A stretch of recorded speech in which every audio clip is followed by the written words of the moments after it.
Құрметті білім алушылар, сәлеметсіздер ме?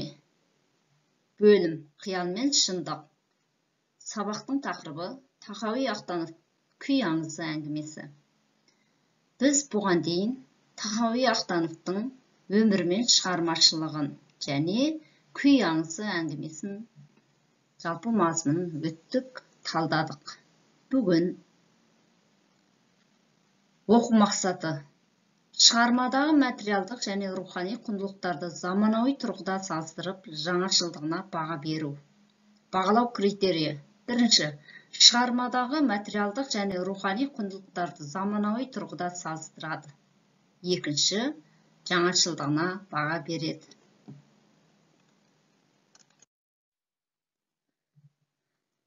Олай болса, ең бірінші, құндылық деген не? Соған тоқталайықшы. Құндылық бұл қандай да бір нәрсенің мәнділігі, маңыздылығы, қалаулығы, пайдалылығы және қымбаттылығы. Ол қашанда әлдекімнің бағалылығын, яғни объективті болмысты және сонымен бір мезетте оның әлдекім немесе әлдене үшін құндылығын, яғни субъективті бағалауды білдіреді. Дүние құндылыққа толы.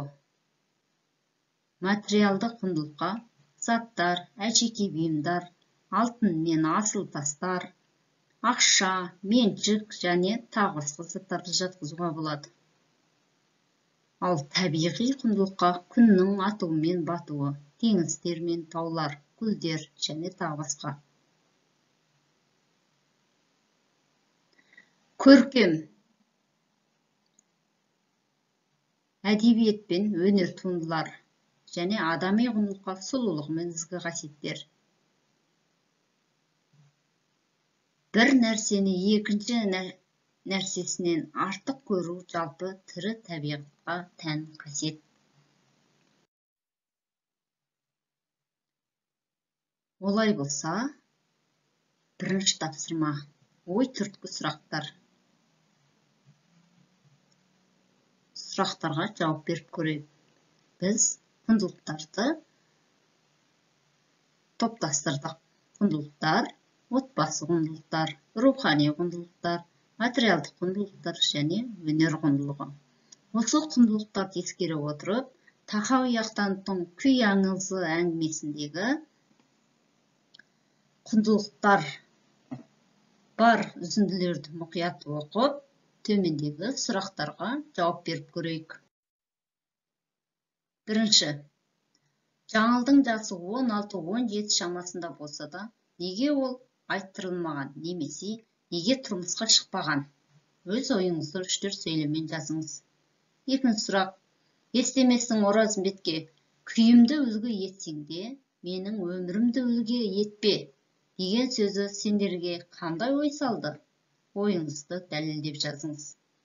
Үшінші сұрақ, күйге қыз берген қазақты әлі көргенім жоқ деген естеместің жасы 50-ге келсе де, отбасын құрмау себебін қалай түсіндіресіз? Өз ойыңызды 3-4 сөйлеммен дәлелдеп жазыңыз. Дескриптор. Бірінші, сұрақтарға жауап береді. Екінші, өз ойын 3-4 сөйлеммен жазады.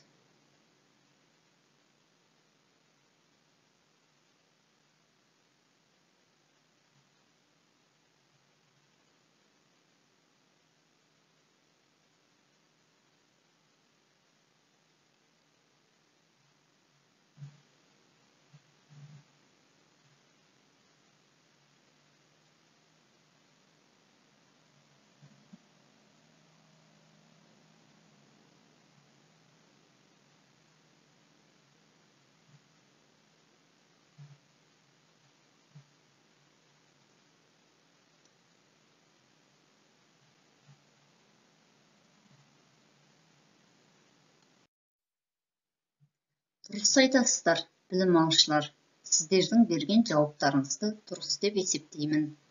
Келесі, екінші тапсырма. Аудио жазбаны мұқият тыңдап, әңгіменің жаңашылдығына баға беріңіз. Дескриптор. Бірінші, мәтінді мұқият тыңдайды. Екінші, әңгімедегі құндылықтарды ескереді.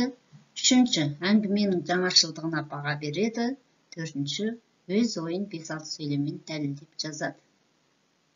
Олай болса, аудио жазғанын тыңдайық.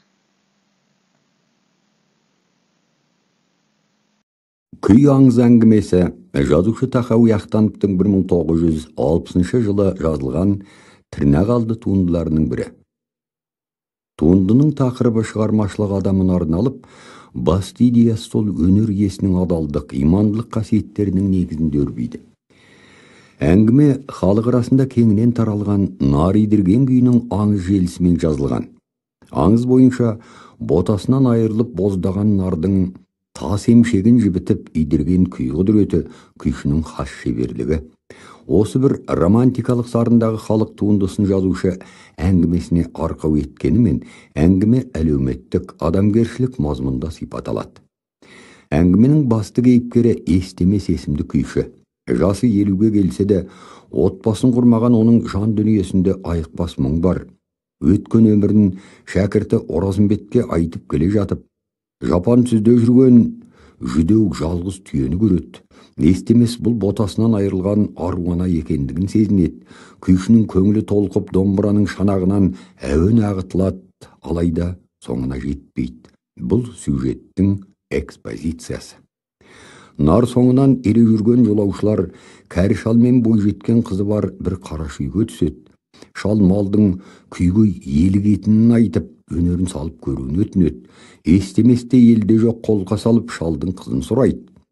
Күйші өнерімен ботасы өліп, суалған нарды идіргенде, желін тас қылып ұстап саумай отырған қызды көреді.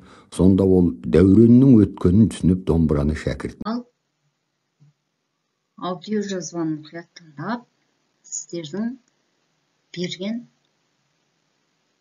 әңгіменің жаңашылдығына берген бағаларыңызды, сыни пікірлеріңізді дұрыс деп есептеймін. Бүгінгі сабағымызды қорытындыласақ, шығарма құндылығы. Бірінші, композициялық сюжет бар, идея, мазмұн, бәрі шебер үйлесім тапқан туынды. Екінші, әңгіменің идеясы уақыттың, өмірдің өтпелі екендігі. Үшінші, әңгіме арқылы жазушы әр нәрсенің өз уақыты бар екендігін ашық жеткізген. Төртінші, естемес қанша жақсы күйші болғанмен, жас қыздың жүрек қалауы өзінің тең құрбысы Оразымбет болды. Бесінші, әңгімеде қазақ күй өнерінің құдіреті дәріптелді. Олай болса, құрметті білім алушылар, бүгінгі сабағымыз осымен аяқталды. Сау болыңыздар.